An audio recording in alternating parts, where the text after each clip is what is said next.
Alright, so I haven't made a video in a while, but I have been seeing these videos on YouTube for dual blade builds, and dual blades are my main weapon, but every time I see one of these videos, they're always just not better than what I currently have, and I thought that might mean that I should make a video on it. The only thing that's kept me from doing it is some of the perks on this specific dual blade build are decoration reliant, so yeah, but I wanted to make it anyway just because I just couldn't watch any more of these videos showing me things that I didn't want to see. So we have attack boost 6, recovery up 3. That is just, you can replace that with other things, obviously. It's just my personal preference to have it. I mean, 30% extra health is very nice. Weakness exploit 3, I think you should be using that on pretty much any build. I don't know if you can go wrong with that, but I use the Dragon King patch for that, obviously, and then one on the Nergigante coil. I have a weakness exploit gem on there. Yeah, peak performance 3. Really great unless you're fighting anything in the Rotten Vale or Valhazak himself. We have Divine Blessing 3. That is my charm, but that can be replaced with Marathon Runner. It's really great, especially for dual blades. 30%. You can only get 30% instead of 50, but I do not have a gem for Marathon Runner yet, so. Then I have Speed Eating 2. So Speed Eating 2 and Recovery obviously are for each other. They're mainly just for survivability. Me just taking, because I'm in the monster's face a lot with dual blades, and when I take hits, and I'm not perfect, I do take hits, I basically have that, Divine Blessing, and Speed Eating to help me. You don't really need Speed Eating 3. It's pretty nuts. I've tried it before. It's basically instant potions, which I guess doesn't sound bad, but you just don't need it to be that fast. I'd rather just have something else. Yes, and for the weapon, I use the Fire and Ice. They're probably my favorite dual blades. I just can't really find a scenario where I don't want to use them.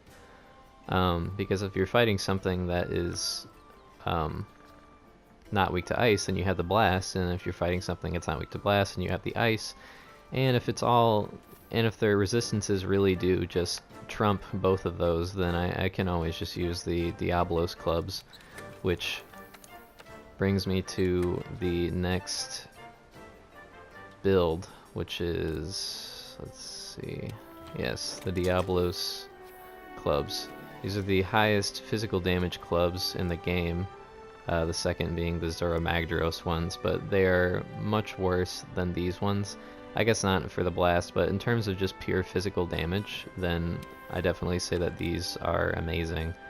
So again, we have attack boost 6. We can use a lot of this Dober gear. You'll see I have 2 pieces, and then the Nergigante.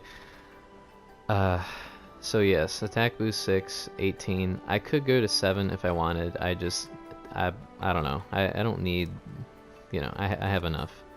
I have critical eye 5. That is my talisman. Just because the Diablos clubs have inherently low affinity. I believe they're negative 10%. But after augmenting them, I got it to 0 because it goes up by 5, and I think I'm just going to increase the attack next time I augment them, because if you do it again for affinity, it only boosts it by around 5%. And we have weakness exploit 3, duh. Peak performance 2, and that's just, I would have 3, but I'm sure I just replace it with something else. Recovery up 1 for an extra 10% health on potions, which that can be switched out, but I don't know. I don't really have anything that I need. And I have speed sharpening 1. I only have level 1 just because I just tried to fit everything I could into it while still having damage. And then I have the non-elemental boost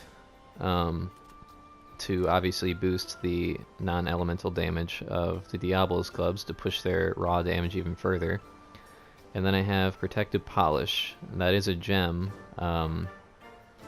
which, again, I was hesitant to make it because I don't really want to upload a video that relies on gems for the actual build, because, you know, not everybody has those gems. Everybody's RNG is different. But I'm putting it here anyway, just for sake.